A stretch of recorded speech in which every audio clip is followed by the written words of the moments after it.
তোর এত বড় সাহস, তুই এ বালতি বাসুকে পুলিশের হাতে ধরা দিচ্ছিস বে? রে মামুর বেটা, তুই বালতি বাসু হও আর বদনাম বাসু হও, তোকে আমার গুণের ঠান নিয়ে বাঁচতে পারছা? সালা, তুই যে বড় ভাইকে এবং আমাকে জেলে ভরে দিলি মাইরি সালা, তোকে তো এখন এতক্ষণে মাটিতে শুয়ে দেওয়ার কথা ছিল, কিন্তু মাফ করে দিলাম। 5 লক্ষ টাকা দিবি কিছুক্ষণের মধ্যে মাইরি, না হলে সালা সেটে দেবো, কল্লা কেটে রাস্তায় শুয়ে দেবো। কে বে, তোর সাহস দেখো তো আমি অবাক হয়ে যাচ্ছি বে। তুই এ বালতি বাসুকে ধমকি দিচ্ছিস? এত বড় সাহস তোর? আরে মামুর বেটা, তুই যদি আমাকে মাইরে ফেলিস, আমি তোকে 1 টাকা চাঁদা দেবো না, এবং আজকে আবার তোর নামে আমি হাইকোর্টে মামলা করবো, বুঝতে পারছ? সালা, মামলা করে কোনো লাভ নাই বুঝলি মাইরি সালা। থানা পুলিশ মামলা এগুলো হচ্ছে আমাদের নিত্য প্রয়োজনীয় খেলনা জিনিস।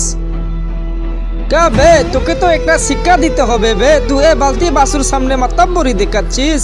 এ ছোট ভাই, একে কোবাই দিস না কেন?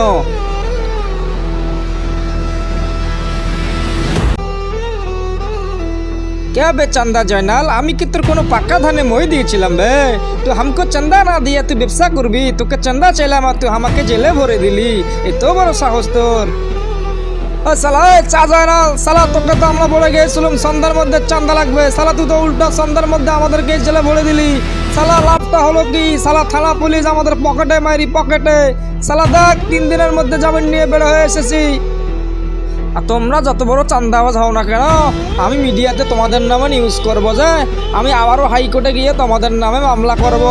তোমরা যে খুনি সন্ত্রাসী, এর ন্যায্য প্রমাণ আমার কাছে আছে। কে বে, তুই এ বালতি বাচ্চুকে হুমকি দিচ্ছিস বে?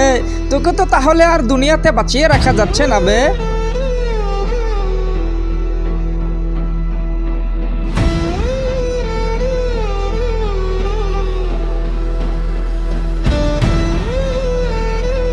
এই বেটা, তুই সুরের লাহান দৌড়িতে আছো কেন? ঘটনা কি তোর?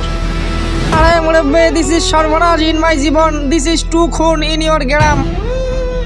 ও খিতারে বন্ধু, তোমারে ভুলভাল ইংরেজি বেটা কিচ্ছু তো বুঝি না, তুমি কি উল্টা পাল্টা বলো, ভালো করে বাংলায় তুমি বুঝিয়া বলো।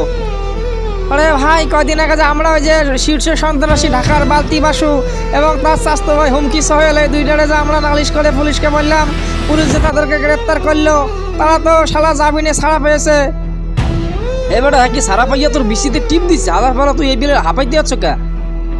আরে ডেট ফেল মুরব্বী, আপনি বেশি বোঝেন কেন মিয়া? 2টা শীর্ষ সন্ত্রাসী বের হয়ে গেছে, শালা আমরা তো ওদেরকে জেলে ভরিয়ে দিছি। এখন প্রতিশোধ নেওয়ার জন্য সে অলরেডি ওই যে তর্ক বাবুল এবং হচ্ছে শাহজাহানকে খুন করেছে, ওরা নাকি আমাদের দিকে আসতেছে। আরে খিদা বলো বন্ধু, এত কষ্ট করিয়া সেদিন ইন্সপেক্টর বেকার সাহেব জীবনের উপর রিস্ক নিয়া এই সন্ত্রাসী 2টাকে গ্রেপ্তার করলো, আর আজকে তারা জামিন লইয়া বের হয়ে আসলো। দেশের বিশের ব্যবস্থা কি এতটা দুর্বল এবং ফালতু নাকি মিয়া? আরে ভাই, এই দেশে তো শুধু বিচার হয় শুধু যে নিরপরাধ মানুষের জন্য, বুঝছো? যারা হচ্ছে কোনো অপরাধ করে না তাদের জন্য বিচার, এবং যারা অপরাধ করে শীর্ষ সন্ত্রাসী নেতা খাতা, তাদের জন্য কোনো বিচার হয় না। এবার এখনো মগু বিচার মগরের কত এই বিপদ যাও, এই বালতি বাসু আর হুমকি সোহেল যদি মগরের বাইরে হালায়, বড়া কিন্তু ন্যায্য বিচার পামু না, বুঝছো? এরা কিন্তু জেলে যাবে, 2 দিন পর আবার সারা পাইয়ে বাইরে আইবে। আরে মনে কি করবে এখন? তাহলে একটা ভালো করে বুদ্ধি বের করেন, শালা জীবন ইজদা বের হয়ে যাচ্ছে ইন মাই গলার কাছাকাছি। এবার এখনো এগারে গণপিটুনি দিয়ে বাইরে হালাইতে হবে, বুঝছো? চলো চলো, ব্যক্তি মিললা, গ্রামের সকলে মিললা এগারে গণপিটুনি দিয়ে বাইরে হালাম, হ্যাঁ তো কোনো বিচার হইবে না, বুঝো নাই? এরা তো জেলে দিয়ে কোনো লাভ নাই, এরা তো 2 দিন পর টাকা পয়সা দিয়ে নেতার পাওয়ার খাটাইয়া এরা তো জেল থেকে বাড়ি গিয়ে আসে। চলো চলো, মগো বিচার আমরা নিজে করবো।